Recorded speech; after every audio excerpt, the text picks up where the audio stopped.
Most people will watch this video, nod their head, feel inspired for about 48 hours, and then go right back to the exact life they were trying to escape. But a small number of people, maybe one or two watching right now, are going to let this actually change them. And the difference between those two groups has nothing to do with talent, nothing to do with luck, nothing to do with where you started or what you've been through.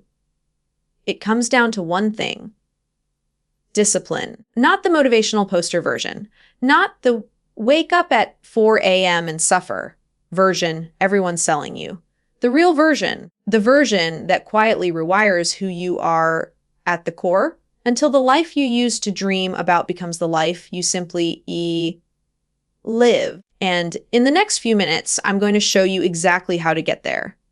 6 steps, 3 relationships, 1 complete transformation. Let's begin. There are 3 relationships that determine the entire quality of your life. The relationship you have with yourself, the relationship you have with others, and the relationship you have with the world. Discipline doesn't live in a gym. It doesn't live in a morning routine. It lives inside these 3 relationships. And the moment you understand how to master all 3, everything changes. Here's how. Everyone tells you to build a vision board, dream big, manifest, reverse engineer your ideal life. And yes, that matters. I believe in all of it. But there's a darker, far more powerful tool that almost nobody talks about: your counter vision. The brutal, uncomfortable, gut punch picture of the exact person you are becoming if you change nothing. Let me tell you where this hit me personally. Early in my career, I was barely making anything, but I went out and bought a designer bag because I wanted to look successful. I wanted people to see me as someone who had arrived. But sitting right next to that fancy bag was cheap budget luggage. And a senior colleague, someone at the very top, looked right past the designer piece and noticed the budget bag. That moment cracked something open in me because I wasn't building success.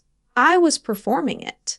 I was wearing a costume, and deep down, I knew it. That is your counter vision, not a nightmare. A mirror showing you exactly who you'll become if the pattern continues. So here's what I need you to do right now. Open your bank account. Look at your last 10 purchases. Pull up your screen time for the week. And then ask yourself one honest question. If I keep living exactly like this for the next 5 years, where do I end up? Write it down. Don't soften it. Don't protect your feelings. Write the honest answer: broke, stuck, out of shape, still scrolling, still waiting, still pretending. Now, make a counter vision board, images of the life you refuse to accept. Put it somewhere you will see it every single morning. When you don't want to get up, look at it. When you want to spend money you don't have, look at it. Let it terrify you. Let it move you. Because the 1% don't just chase a dream. They run from a version of themselves they refuse to become. Let me ask you something nobody ever asks. Not, do other people trust you? Not, does your boss trust you? Does your partner trust you?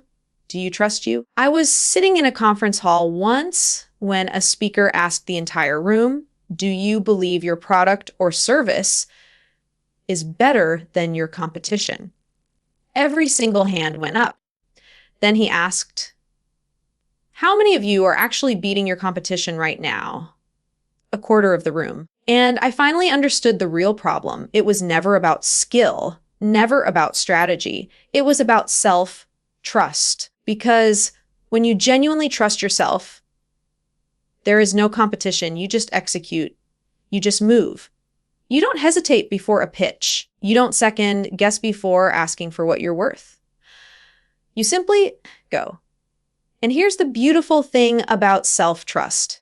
It's not a gift. It's not a personality trait. It's a muscle, built one kept promise at a time. Forget every time you've failed before. Seriously. That version of you is not who's sitting here right now. The only thing that matters is what you decide to do today and whether you actually follow through. Research shows that completing tasks alone increases your belief in yourself by up to 40%. 40%. Just from doing what you said you'd do. Imagine walking into every room, every meeting, every relationship, every challenge with 40% more confidence. That's not motivation, that's self-trust compounding. And the only way to build it is to start keeping your word to yourself. Today, I need to challenge something you've probably heard your entire life: under-promise and over-deliver. It sounds smart, but it's actually one of the most quietly damaging habits you can build, because when you intentionally lower the bar, you're training yourself to expect less of yourself. You're shrinking your own standard before you even begin, and people around you begin to calibrate their expectations of you downward too. Here's the real standard. Say exactly what you're going to do. Do exactly that, and then find the extra. The promise is the foundation. The over-deliver is the expression of who you choose to be beyond what's required. In my business, delivering great work on time is the baseline. That's the promise. But sending a handwritten note, surprising a client with something they never expected, showing up beyond the transaction, that is the over-deliver. Not as a strategy, as a character trait. Discipline doesn't mean doing more than you can handle. It means doing exactly what you said every time, without exception. And that consistency is what makes you someone people never forget. This is the step most self-improvement content completely skips, and it might be the most important one. Discipline is not a solo practice. It lives inside every interaction you have, every email you said you'd send, every follow-up you promised, every small commitment you made to someone who was counting on you. In my early 20s, I genuinely believed the small stuff didn't matter yet. I thought I'd show up big when the real moments arrived. But I didn't understand something critical. The small moments are the real moments. Every time you follow through on something minor, you make a deposit into someone's trust account with you. Every time you don't, you make a withdrawal. And most people don't even realize their account is overdrawn.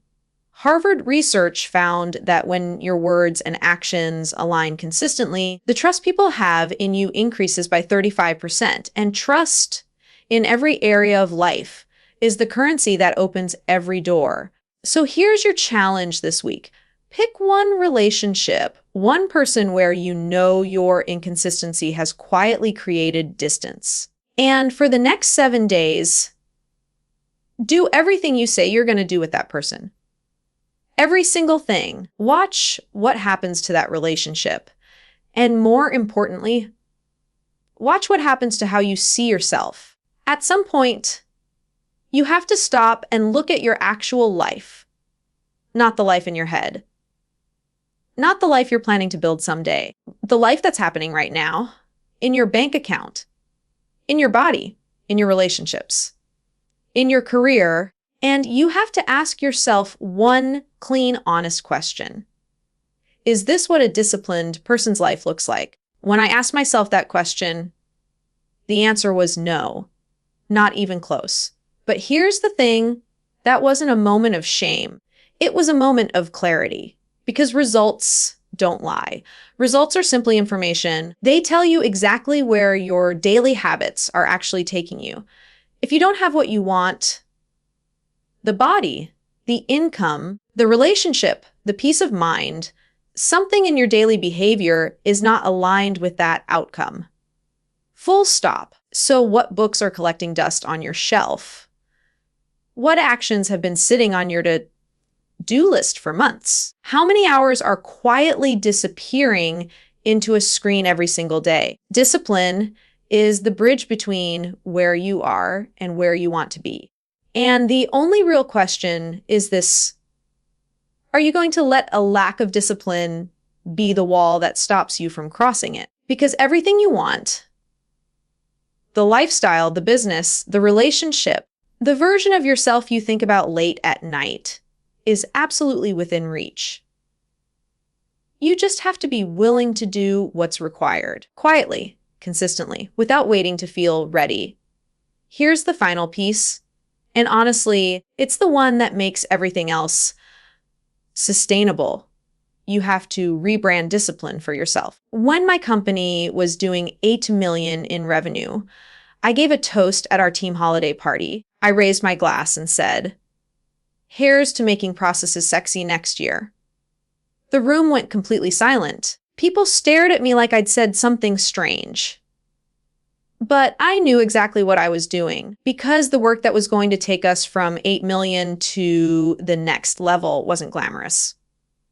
It was documenting systems. It was the boring, repetitive, invisible work that nobody wants to do on a Saturday afternoon. But if my team dreaded that work, it wouldn't get done. So we chose to make it feel like something worth being proud of.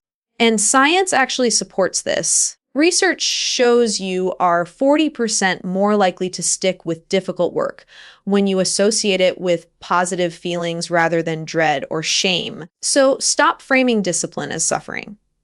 Start framing it as separation. Every time you do the hard thing someone else won't, you're pulling ahead. Every boring hour you spend building while others scroll, that's a gap widening in your favor, silently, powerfully. And build yourself a reward system. Nothing complicated. Pick one thing you genuinely enjoy and make it something you only allow yourself when you've shown up for your weekly commitments. During one of the hardest seasons of my life, my reward was something incredibly simple.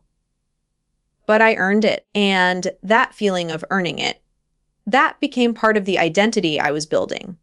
Discipline isn't a personality type. It's not a mood you wait for. It's not something you either have or you don't. It is a daily practice, built step by step, promise by promise. Day by day. Start with your counter vision. Build yourself. Trust. Keep your word. Show up for others. Let your results speak. And make the hard work feel like it belongs to someone extraordinary, because it does. Because that someone is you.